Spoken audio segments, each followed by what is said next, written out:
श्री शिवाय नमस्तुभ्यं भक्तों। आज के वीडियो में हम छोटा शिवलिंग का कैसे अभिषेक करें, कैसे पूजा पाठ करें, यह सब बताएंगे। और आप घर में कितना बड़ा शिवलिंग रख सकते हैं और किस किस धातु का शिवलिंग रख सकते हैं, ये सब हम वीडियो में बताएंगे।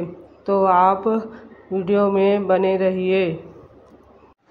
सबसे पहले आपको एक प्लेट लेना है साफ़ सुथरी, उसमें शिवलिंग रखना है। फिर आपको ध्यान रहे कि शिवलिंग उत्तर की ओर होना चाहिए। फिर हम लोटे से जल चढ़ाएंगे। लोटे से जल कई तरह से चढ़ा सकते हैं। डायरेक्ट जल चढ़ा सकते हैं ऐसे। फिर दूसरा जल है, पहले गणेश के स्थान में, दूसरा कार्तिकेय, तीसरा शोक सुंदरी, फिर पार्वती के हस्त कमल में, फिर शिवलिंग पर चढ़ा सकते हैं। और तीसरा तरह के जल इस तरह से है, आप यहाँ जलाधारी से शुरू करके शंकर जी पर लाके पूरा जल चढ़ा सकते हैं। इस तरह से आप जल 3 तरह से चढ़ा सकते हैं। उसके बाद हम दूध चढ़ाएंगे।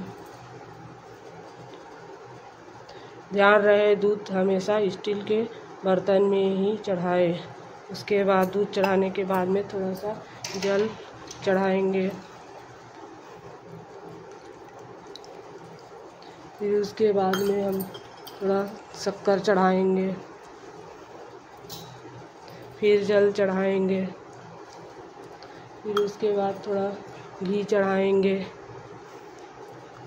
फिर थोड़ा जल चढ़ाएंगे। के बाद फिर हम शहद चढ़ाएंगे। आपके घर में जो जो सामान हो आप चढ़ा सकते हैं, नहीं है तो कोई बात नहीं है। इस तरह से चढ़ाते जाएंगे एक एक करके।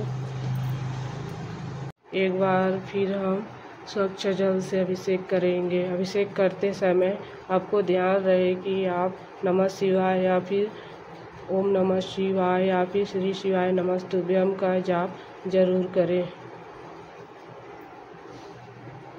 फिर हम चढ़ाएंगे थोड़ा सा गेहूँ।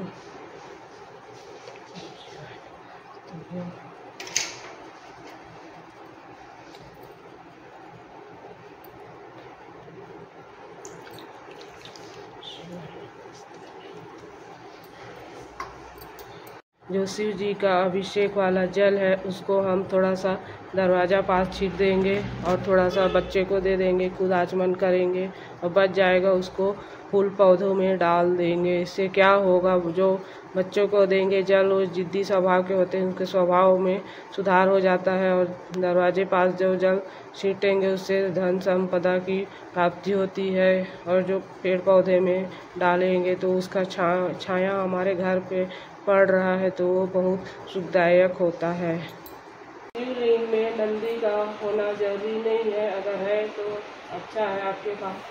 और नाग देवता का भी जरूरी नहीं है, अगर आपके घर में है तो अच्छा है। अब हम एक साफ सुथरा कपड़ा लेंगे और प्लेट को अच्छे से पोंछ लेंगे। आप घर में पत्थर के, माणिक के, लोहा के, चांदी के, सोना के, स्फटिक के, लकड़ी के कोई सभी शिवलिंग ले सकते हैं। सभी लाभदायक होता है। इस तरह से अब हम शिवलिंग को दोबारा से प्लेट में रख देंगे। अगर आप 12 ज्योतिर्लिंग का स्मरण नहीं कर सकते तो आप पंडित प्रदीप मिश्रा जी गुरुदेव ने बताया है कि एक नाम ले लेने से पूरा 12 ज्योतिर्लिंग का नाम उच्चारण का बोलने का फल प्राप्त होता है। वह है ओमकारेश्वर महादेव। इस तरह से आप 12 ज्योतिर्लिंग का फल उठा सकते हैं। अब हम लोग इसमें शंकर भगवान में फूल चढ़ाएंगे। आपके पास जो भी फूल है उससे आप शंकर जी का श्रृंगार कर सकते हैं। अभी मेरे पास केवल सफ़ेद फूल है तो मैं उसी से श्रृंगार करूँगी। उसके बाद मेरे पास बेलपत्र नहीं है बेलपत्र नहीं है तो मैं कोई भी एक फूल का पत्ता ले रही हूँ। पूजनीय पंडित प्रदीप मिश्रा जी बोलते हैं कि आपके पास अगर बेलपत्र नहीं है तो कोई भी पेड़ का वृक्ष का पत्ता तोड़कर आप बेलपत्र का भाव करते हुए, स्मरण करते हुए चढ़ा सकते हो तो उसको भी शिव स्वीकार कर लेते हैं।